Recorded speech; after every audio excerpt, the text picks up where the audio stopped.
मैं आपको एक सपना बताऊँगा जो रॉन ने मुझे बताया था कि उसने देखा था।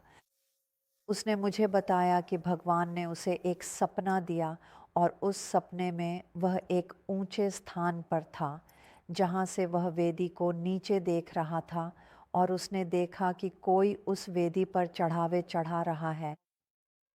और उसने कहा मुझे नहीं पता कि वह मूसा था या हारून, और वेदी पर वे लोग लंबी वेदी पर काम कर रहे थे। तो मुझे पता है कि रॉन को विश्वास था कि वह मिट्टी की वेदी थी जिसमें बिना तराशे पत्थर लगे थे। वहाँ ये गोल लगभग 23 इंच व्यास के टुकड़े हैं और वे वहाँ चारों ओर बिखरे हुए हैं। उनकी संख्या बहुत अधिक है। और क्या 1985 में रॉन के साथ जो सऊदी लोग वहाँ थे, उन्होंने उसे बताया कि वहाँ एक इमारत थी जो गोल थी और उसमें संगमरमर के स्तंभ और गोलाकार छत थी।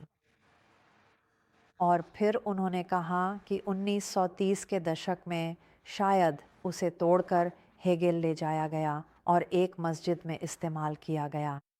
उन्होंने कहा कि इसे महान सुलेमान ने बनवाया था, जिससे रॉन को लगा कि इस कहानी में काफ़ी विश्वसनीयता हो सकती है, क्योंकि वह स्तंभ, रॉन को पूरा यकीन था कि उन्होंने वही देखा था जो समुद्र तट पर मिला था। उस स्तंभ पर सुलेमान का नाम लिखा था और इस वाले पर भी सुलेमान का नाम था। लेकिन रॉन को वहाँ सफ़ेद संगमरमर का एक टुकड़ा मिला जिस पर कुछ लिखा हुआ था।